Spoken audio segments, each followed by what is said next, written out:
Bonjour à toutes et à tous et bienvenue dans ce nouvel épisode de l'histoire des jeux. Aujourd'hui on va continuer notre avancée chronologique avec uniquement la 7ème génération. Alors vous en faites pas, j'explique pourquoi à la fin de la vidéo. Sur ce, lançons dans le sujet. Nous laissons donc la 6ème génération pour nous attaquer sur la 7ème. Cette 7ème génération donc a débuté le 2 décembre 2005 avec Microsoft qui lancera la Xbox 360. Bon. Je vais toujours pas évoquer ici les consoles portables. Cette console va taper très fort dès le lancement avec des jeux comme Cameo, Element of Power, Call of Duty 2, King Kong, Perfect Zero, Quake 4. Alors, je précise, j'ai dit la hype au lancement, j'ai pas dit que tous les jeux au lancement étaient bien. Malheureusement. Offrant aussi une rétrocompatibilité avec les jeux Xbox de 6ème génération. Ce qui, à mon avis, a dû être une bonne excuse pour l'acheter sans se débarrasser de ces milliards de jeux Xbox qu'on a accumulés tout le long de la 6ème génération. Alors par contre, expérience personnelle, et pas que, tous les jeux n'étaient pas rétrocompatibles. Certains, ils affichaient juste un message d'erreur au lancement du jeu.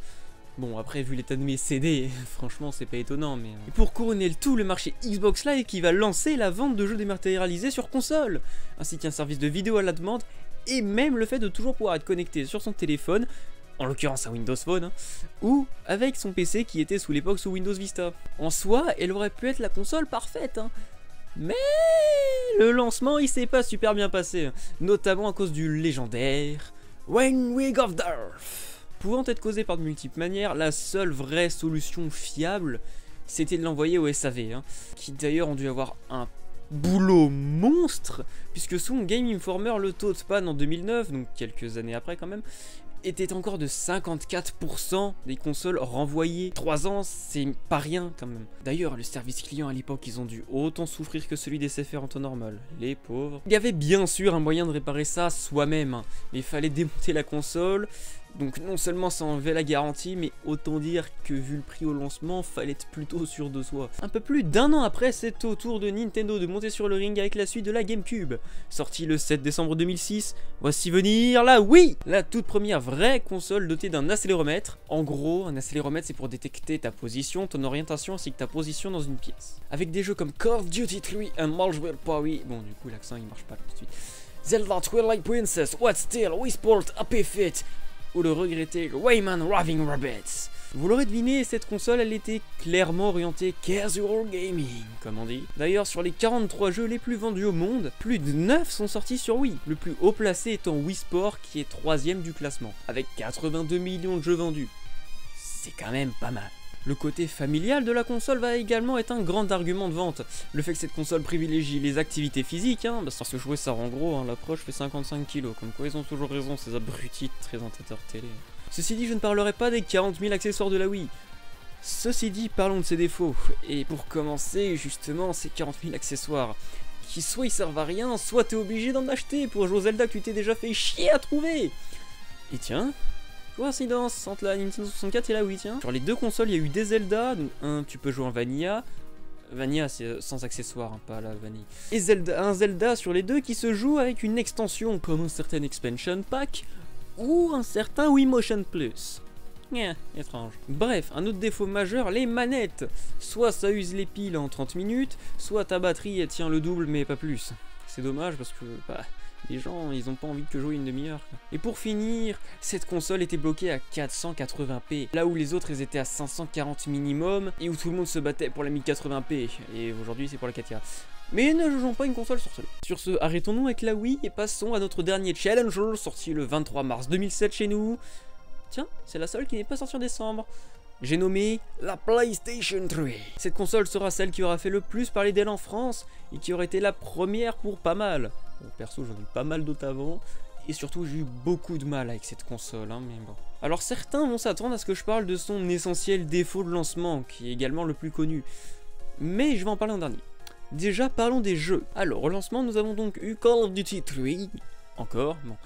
Je précise aussi que la 7ème génération, elle va vraiment démocratiser le multiplateforme. Bien plus que pour les autres générations. Enfin, multiplateforme, un bien gros mot, puisque la plupart des jeux vont sortir et sur PS3 et sur Xbox 360. Virtua Fighter, Resistance, Fire of Main, Tom Clancy's Splinter Cell Double Agent, Motor Storm, ainsi que le légendaire, le sublime, le meilleur, le plus long, l'inoubliable Sonic 2006. Osez dire qu'avec ça, cette console, elle commençait bien. Mais qui dit console dit innovation. Avec la PS3, on en a eu quelques-unes, comme la DualShock 3. Je vous avais dit que la Dual Analog a été disparue. Manette, donc la DualShock 3, avait pour possibilité de détecter l'orientation de la manette. Un peu comme une manette de Wii, sauf que ça ne détecte pas ton mouvement dans la pièce, si tu veux. Bien que cette technologie qui aurait pu être une bonne initiative à être utilisée dans très peu de jeux. La console possède également un lecteur Blu-ray intégré, contrairement à la Xbox qui elle possédait un lecteur DVD HD. C'est pas pareil en fait, le Blu-ray ça a un peu plus marché. Surtout c'était la seule parmi les trois à proposer un service en ligne gratuit. Et franchement je crois que c'était la raison principale de son achat par beaucoup, parce que payer pour jouer en ligne, c'est resté dans la gorge à pas mal. Mais passons au côté négatif. Un multi gratuit certes, mais des serveurs franchement très moyens et remplis de hackers en tout genre sur plein de jeux. Les manettes imprécises, bon, je parlerai pas de l'échec de la DualShock 3, mais les manettes de PlayStation 3 sont quand même vachement imprécises. Et surtout, le plus connu, celui qui a complètement freiné son lancement, ça a été son prix au lancement de la console. Et tiens, passons désormais au prix. Au passage, si vous voulez plus de Jean-Truc Karabaf, il suffit de demander. J'ai hâte de faire les prix avec lui, donc si ça vous a plu, je peux bien recommencer dans les prochaines. La Xbox 360 au lancement était au prix modique de 400 €, ce qui est un prix plutôt potable pour une console. La Wii, quant à elle, sera 250 €. C'est un prix correct. Et pour la PlayStation 3, attention, accrochez-vous, mais genre vraiment, vous trouviez que l'Xbox One c'était cher? À la sortie, la PlayStation 3 coûtait pas moins de 600 €. C'est presque le prix des deux autres réunis. Bon, inutile de préciser que Sony va vite revoir son prix à la baisse, parce que ça freinait vraiment les ventes de la console. Puis surtout pour le même prix, t'avais un PC haut de gamme de l'époque. Cette génération va marquer aussi les joueurs de tout âge avec l'arrivée de pas mal de nouvelles sagas.